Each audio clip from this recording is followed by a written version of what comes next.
Joseph ప్రశ్న అని ఒక పర్సన్ ఉంటాడు, మీకు తెలుసా? తెలుసు. సో ఆయన రీసెంట్గా ఏదో ఈవెంట్లో మాట్లాడుతున్నప్పుడు చాలా మంది చాలా రకాలుగా కించపరుస్తూ బూతులు మాట్లాడారు స్టేజ్ పైనే. ముఖ్యంగా పవన్ కళ్యాణ్ గారిని కావచ్చు, సిబిఎన్ గారిని కావచ్చు, నీ నోట్లో అని చెప్పేసి అక్కడ డాష్ ఇట్లా మాట్లాడము. సో ఇది ఎంతవరకు కరెక్ట్ అంటారు? ఎంతవరకు కరెక్ట్ అంటే ఆయన ఒక యేసు ప్రభుని పొద్దున్న లేస్తే హల్లెలూయా అనే వ్యక్తి. ఆయన ఒక పాస్టరు. మరి పాస్టర్ నోట్లకై ఒక చిన్న బూతు మాట కూడా అనకూడదు, అనొద్దు కూడా. మరి పవన్ కళ్యాణ్ అని పట్టి నేను ఆయనని బట్టి అంటున్నానే, ఆయన మరి హిందూ మనిషి, నువ్వు ఒక చర్చి మనిషి. ఈ చెంప కొడితే ఆ చెంప, ఆ చెంప కొడితే ఈ చెంప చూపించే వ్యక్తి కదా.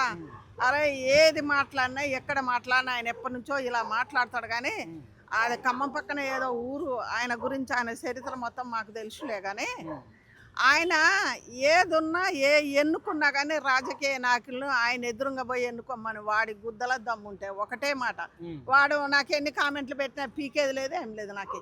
ఎందుకంటే చంద్రబాబు నాయుడు నోట్ల ఒక పవన్ కళ్యాణ్ అరే నువ్వు ఇల్లు వాళ్ళిల్లు 10 రూపాయలు 20 రూపాయలు వాళ్ళు తెచ్చి అది దేవుడికి కానికైతే తిని బతుకుతున్నావు నువ్వు. మరి ఆయన అట్లా కాదుగా, కష్టపడి బతికే వ్యక్తిని అంటే నిజంగా మీరు మట్టి కొట్టుకొని పోతారు. ఇది నేను సోస్టాగా చెప్తున్నా. ఎందుకంటే తిట్టేటప్పుడు కూడా మాట్లాడేటప్పుడు కూడా ఒక ఆలోచించి మాట్లాడాలి. నువ్వు దేవుడి బిడ్డవైనా ఒక పాస్టరు నీదేందో నువ్వు చేసుకో, నీ చర్చిలు నువ్వు నడిపించుకోగానే వాళ్ళ మీద ఆంధ్ర వాళ్ళ మీద చంద్రబాబు నాయుడు ఇటు మళ్ళీ జగన్మోహన్ రెడ్డిని ఒక్క మాట కూడా అన్నాడు. అంటే నీ చర్చి నీ మతంలో వ్యక్తి అనా, ఆయనని ఎందుకు విమర్శించావు? మరి వీళ్ళని ఎందుకు విమర్శించావు? పవన్ కళ్యాణ్ అని ఒక్కళ్ళు అనని వ్యక్తిని ఒక్క మనిషిని చూపి నాకు. ఎందుకు పవన్ కళ్యాణ్ వీళ్ళందరినీ ఏం చేసిండు? తొక్కి నారాలు తీయలేదు ఆయన. అసలు ఏం చేసిండు? రాజకీయ పరంగా ఏదైనా పని చేస్తున్నాడా చేయట్లేదా దాని గురించి ప్రశ్నిస్తే ఓకే, కానీ ఇక్కడ మాటలు మీరు కూడా విన్నారు, పవన్ కళ్యాణ్ నోట్లో అని చెప్పేసి అక్కడ ఆగిపోవడము, చంద్రబాబు నాయుడుకి పచ్చకామర్లు వచ్చినాయి అంటే ఇట్లా ఈ లాంగ్వేజ్ యూజ్ చేయడం ఎంతవరకు? అసలు అది తెలిసిన ఒక 5 చేతులు మనకు లోనకపోతున్నాయిగా. పొద్దున్నైతే వాడిది ఏం గాలి పీల్చుకొని బతుకుతుండవు, కానీ వాడు మత్తులో మాట్లాడుతుండా ఎట్లా మాట్లాడుతుండో మనకు తెలియదు. కానీ ఒకళ్ళు ఆయన ప్రజలకు న్యాయం చేయలేదా అది ఎదురు నిలబడి అడుగు, నా ప్రజలకు ఎందుకు న్యాయం చేయటం లేదని అడగచ్చు. ఆంధ్ర తెలంగాణ అని ఆ విమర్శలే వద్దు, నేను ప్రతి దాంట్లో కూడా చెప్తా. మరి జగన్మోహన్ రెడ్డి 5 సంవత్సరాలు చేసిండు, మరి ఆయనను కూడా విమర్శించవచ్చు కదా. మాకు అప్పుడు ఆయామాల మాకు ఇది చేయలే అది చేయలేదని అప్పుడు అడగచ్చు కదా. ఇప్పుడు పవన్ కళ్యాణ్ పోయి ఇంకా ఇప్పుడు ఆయన ఏం చేయాలని చేస్తున్నాడు. ఇప్పుడు కూడా కొబ్బరి తోటలు ఎప్పుడో 5 ఏళ్ల కింద 10 ఏళ్ళు ఎండిపోతే వాళ్ళందరికీ నేను ఎప్పటిలాగా నేను చేస్తానని ఏడనో ఆయన హెల్త్ బాగలేకుండా తిరుక్కుంటాను. ఆయన నువ్వు అడిగేది ఏంది? మరి అక్కడ ఆంధ్రలో ఎక్కడనో పోయి నీకు ఒక ప్రజల మీద, పేద ప్రజల మీద అభిమానం ఉంది కదా, వాళ్ళ గోస చూడలేకపోతుంటే అక్కడ పోయి అడుగు, ఎందుకు న్యాయం చేయటలే? అసలు నీది తెలంగాణ కదా, నీది ఆంధ్రలో పోయి ఆంధ్ర వాళ్ళని మనం అడిగే హక్కు కూడా ఎక్కువ లేదు. ఎందుకంటే అటోళ్ళు అటు చూసుకుంటారు, ఇటోళ్ళు అంటే మనం కలిసి ఉన్నా కానీ ఆయన అటోళ్ళకి ఎందుకు చేయటం లేదా మేము అడుగుతామా? అడిగే హక్కు లేదు, కానీ నువ్వు అడుగుతాను. ఎందుకంటే నువ్వు చాలా తెలికల్లోడివి, నీ నోరే కుదరదు. ఒక్క మాట చెప్పాలంటే, లాస్ట్ మాటలు చెప్పాలంటే పోలీస్ స్టేషన్లో పెట్టిండు, ఆయనకు ఒక పెళ్లి కొడుకులాగా అన్నీ చేసిండు. అటువంటి మన దేశంలో పరువు పోయినాక మనం ఇలాంటి విమర్శించుకోవటం అనవసరం కదా. చంద్రబాబు నాయుడునే కానీ పవన్ కళ్యాణ్ అనని వ్యక్తి ఏమన్నాడు? అసలు పవన్ కళ్యాణ్ వీళ్ళ నోళ్ళ గొంతులాగా మీరు అసలు కట్ చేయకురు, వీళ్ళ గొంతులాగా దాకా పెట్టినరా ఏం పెట్టినరా అర్థం కాదు. మీదేదన్నా ఆయన దగ్గర పోయి విమర్శగా మాకు ఇచ్చేయాలి అచ్చేయాలి అంటారు. కానీ ఆడవాళ్ళు మగవాళ్ళు పవన్ కళ్యాణ్ అని ఊకే ఆయన జోలి తీయద్దు కూడా. ఎందుకంటే మీకు ఏం ద్రోహం చేసిండు ఆయన? ఇప్పుడు చాలామంది తెలంగాణ వాళ్ళు కూడా ఆయన గురించి ఇప్పుడు అభిమానుడు. మా ఆంధ్ర అయినా తెలంగాణ ఒకటే అని మేము ప్రతి దాంట్లో మాట్లాడతాం. అది వదిలిపెట్టి నల్ల అద్దాలు పెట్టి అని మాట్లాడితే ఎట్ట కుదురుతుంది? నువ్వు ఏ లోకంలో ఉంటున్నావు? ఇక్కడే ఉంటున్నావు కదా.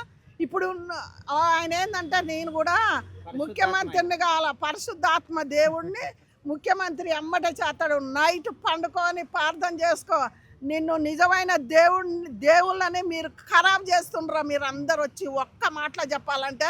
మరి ఆ దేవుడు ఉండగా నువ్వు ముఖ్యమంత్రి వేలు, ఆంధ్ర తెలంగాణ మొత్తం వేలు.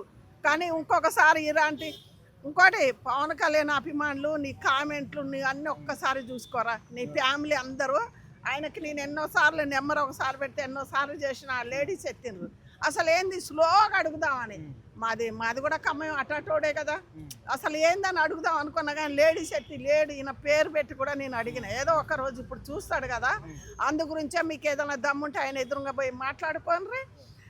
ఏదైనా ఎదురుపడి నువ్వు ఎన్నో సెల్లులా నువ్వు అద్దాలు పెట్టి ఒక ముఖ్యమంత్రి మరి పవన్ కళ్యాణ్ చంద్రబాబు నాయుడు నల్ల బూత్ అద్దాలు పెట్టి అని అడగలే, విమర్శగా మాట్లాడుతుండ్రు. ప్రజల గురించి ఆలోచించే వ్యక్తి ప్రజల్లో. ఎందుకంటే నేను ఇది ఎత్తుకున్నా, నేను ఏం చేయకున్నా నన్ను ఎక్కడ అడుగుతారో, ఈ నిలదీస్తారో, ఈ బీద పేదలు గెలిపించిన వాళ్ళను వాళ్ళు నైట్ పగులు పండుకుంటే బుర్రలు అదే ఆలోచన ఉంటుంది.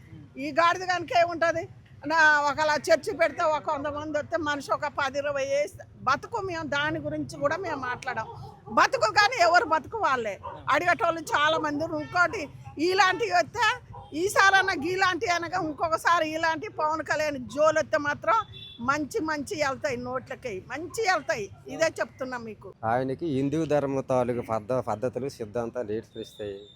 రోజుకొక చర్చికి వెళ్ళి అక్కడ ఇక్కడ మూట కట్టుకొని వెళ్ళి తినుకోవడము, రోజుకొక చర్చిలో పెట్టుకోవడం ఆయనకు అలవాటు 100%.